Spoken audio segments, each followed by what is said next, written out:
Welcome back, everyone. In a couple videos back, I said I needed to make a leather cutting knife, a rounding knife, a head knife. Why is it called a head knife? Anyway, I've got some steel, I've got a pattern, and let me show you how I'm gonna do it. So I've got this pattern that I've kind of crudely drawn out here. It is not as wide as a traditional rounding knife, but I think it'll work for me. I may adjust this handle a little bit lengthwise. We'll see once I cut it out. I may shorten that up a little bit because it seems to be a little long, but I won't know until I cut it out and I can hold it firmly in my hand. And it's nothing fancy, just kind of a straightforward design like a traditional rounding knife. And what I'm going to do is I've got a piece of scrap 15N20. I know this is probably not prime material for a leather knife, but hey, it works for Damascus and I use it for fillet knives and everything works just fine. We'll see how it goes. It's 80 thousandths, 87 thousandths. I want to get that down quite a bit, so what I'll do is cut it out, probably surface grind it down before I heat treat it. What I'm going to do right now is just trace the pattern on here, and then I'm going to take it over, cut it out, and then I'll glue this pattern down to it, and then we'll refine it.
How do people make it without coffee? It's about 45 degrees here this morning. Been doing some hunting, deer hunting, and was up kind of late last night skinning an 8-point that my grandson shot. And we do all of this on my other channel, Bonded by the Land, where we do all the hunts and fishing and outdoor stuff. So we have a pretty busy time, right now, especially with all the hunting, because we're hunting every day just about. I got this thing profiled and I've marked out a couple spots for my holes. I know where my handle's going to be, and I want to go and anneal it right now and drill those holes. And I haven't decided, how thin if I'm going to surface grind it.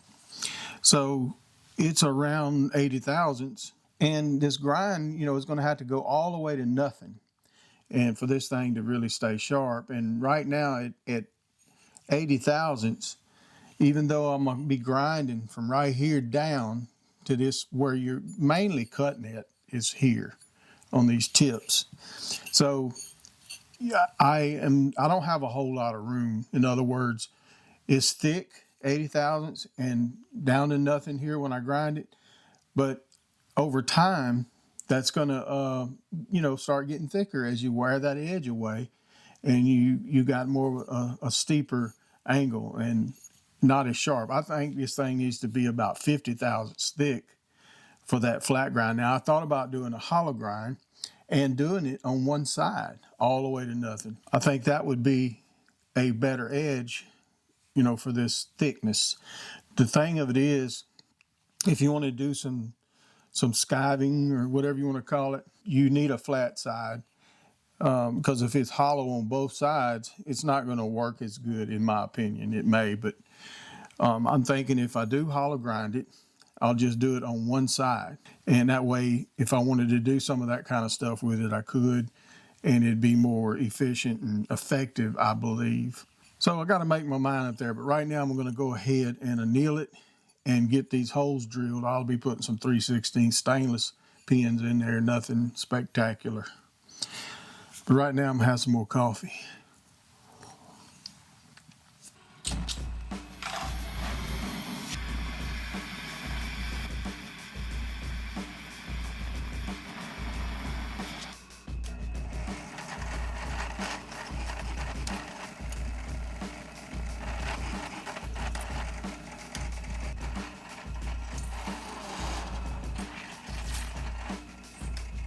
Okay, with the holes drilled, I went ahead and polished it up to 400 grit. I think I'm going to go ahead and try to grind this thing. It's actually around 70 thousandths, 72 thousandths. I'm going to thermocycle it, harden it, temper it, and we're going to try to grind this thing. I'm still undecided whether I want to do a full flat on each side, full flat, or a hollow grind or a double hollow grind. Just hadn't made my mind up yet, but I will get there in a few minutes. But while that is heat treating, I've got some other things to do, and we'll get this thing in the oven.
All right, we've got it hardened and tempered. I went ahead and tempered it a little lower than I normally would. It was around 390 degrees. I don't need it as tough as I would a regular hunting knife, so I've got it just a little harder in the temper and less tough. And I did that for edge holding, maintaining an edge. It might be just a little bit harder to grind and sharpen. But I went ahead and cleaned it up, a lot of the scale, and I've got me a mark in here on the sides and a center mark. And now I'm ready to grind it. Now what you're about to witness may be disturbing to some knife maker audiences. So I've decided on the grind I'm going to do. I'm going to flat grind it with a wheel.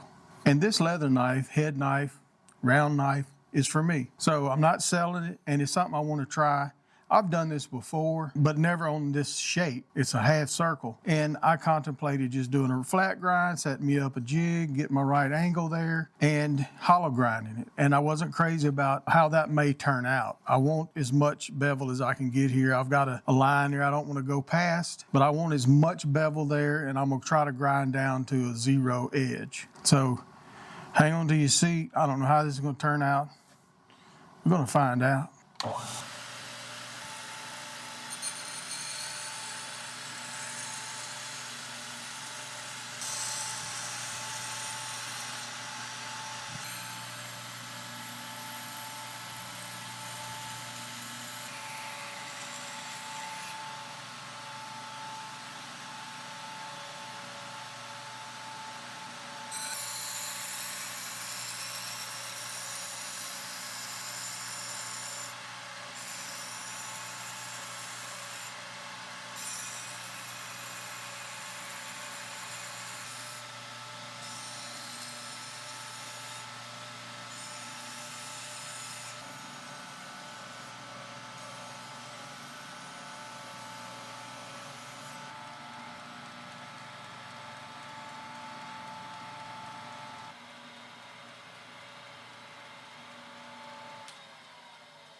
All right, so got it ground. That actually worked pretty good. And I brought it all the way up here to where my handle's going to end because I wanted that extreme, gentle, flat grind here. And it is down to 0. I mean, right now, it is sharp, and I haven't done anything to it. I mean, the edges are, at 0, and it'll cut. It's just cutting that paper a little bit there, depending on which side you use here.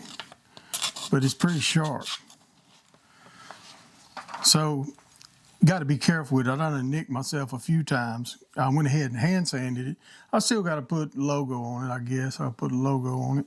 But I'm going to get my handle material ready and get those clamped on and drilled, get the faces finished, and get her glued up. And then we're going to put the final edge on it. I mean, this thing is dangerous to hold and work with. I'm going to have to tape it up. And you just have to remember when you're doing a thin edge like that, even with any knife, always use fresh belts. You're going to run cooler because you can easily burn your edge. And when you do that, you ruin the temper, you can chunk it. So right now I'm going to go ahead and get these clamped and drilled, get ready to finish this thing.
Well, it should come out pretty good. I think it cuts nicely. I might do some things different here if I was making them again or making one for myself. I'd come across here straight. These points make it really hard to sharpen, but this is the first one I've ever made and ever used, so you can tell, that I need some practice using them. It's a challenge to make these.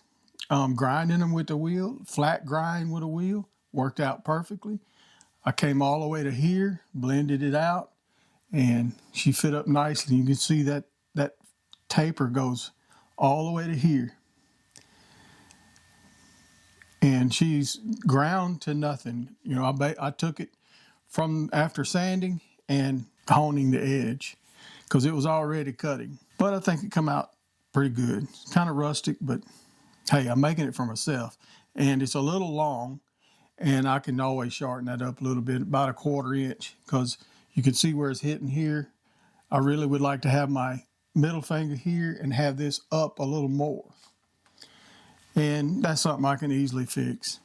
But I hope you got something out of this. If you got any questions, please leave them down below. I really appreciate it. And I appreciate you subscribing if you like this kind of stuff. And if you'd like to see more detail on how I sharpen, look at the previous video. I'll leave it right here in the corner. I want to thank you for watching. I want to thank my patrons. And we're going to see you on the next one.